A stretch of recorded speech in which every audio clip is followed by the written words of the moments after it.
2018 Kia Niro plug-in hybrid. The idea is simple: plug it in when you can, and your visits to the pump will become less frequent. That's probably the way plug-in hybrids like the Kia Niro should be pitched to car buyers. As much as regulators and policymakers revere PHEVs and see them as an important step on the way to electric mobility, the reality is that too often the format can involve glaring compromises: excess weight, sluggish performance, and higher cost, all for the sake of the occasional delivery of a few miles of electric driving. The best plug-in hybrids sell themselves on low running costs and not overcomplicating things, and that's exactly what Kia has done with this Niro. The carmaker has managed to fit an 8.9 kWh battery under the back seat without encroaching on seating or cargo space. There's a 3.3 kW onboard charger capable of providing a full charge in about 2.5 hours with a common level 2 commercial charger, or about 9 hours with a 120-volt wall socket. Compared with the regular, non-plug-in Niro hybrid, the PHEV also has upgraded power electronics and a stronger electric motor, good for 60 horsepower versus 43. Total output remains 139 horsepower and 195 pounds-to-foot, but there's enough electrified muscle to reach 75 miles per hour in EV mode.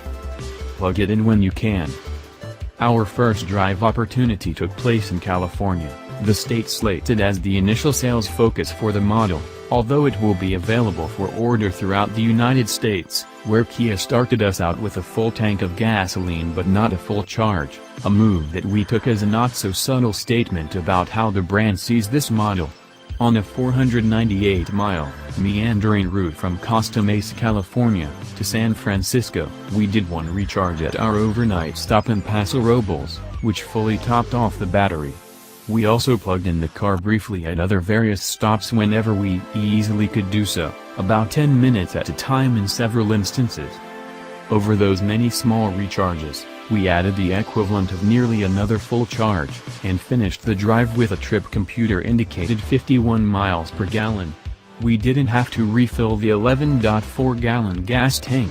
At the end of the drive there was an indicated 44 miles of gasoline range remaining. The driver can select between electric and hybrid modes to tap into the electric driving immediately or to save it for later. Following our one full charge, we covered 24 miles on battery power alone, with the climate control off but the heated seats and steering wheel on, before the system switched back to hybrid mode. Unlike the Kia Optima plug-in hybrid, the Niro PHEV does not include a mode that lets you recharge the battery as you drive. Models and money. The Niro plug-in hybrid will be offered in LX, X, and X Premium trims. Base LX models include a power driver's seat, dual-zone automatic climate control, lane keeping assist, adaptive cruise control, and a 7.0-inch touchscreen infotainment interface with Android Auto and Apple CarPlay connectivity. X models add blind spot detection and rear cross-traffic alert, plus upgraded upholstery and heated front seats.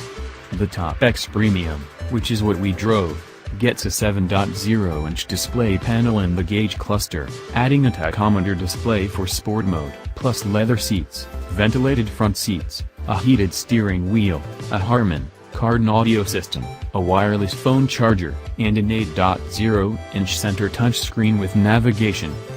Pricing ranges from $28,840 for the base car, climbs to $32,440 for the X, and tops out at $35,440 for the X Premium.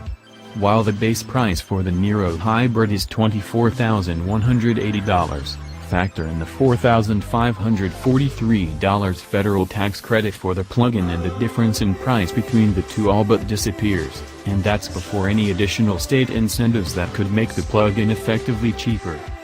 It's the inherent practicality and value that sells us on the Niro. It's no wonder the hybrid has outsold the closely related Hyundai Ioniq by nearly 2.5 to 1 in the US to date and is gaining on the Prius. With crossover-like seating, space, style, and versatility, there's no real downside to the plug-in Niro. Charge it a couple of times a week when you can, and you'll have one of the most efficient vehicles on the market that also can take your family anywhere on the way.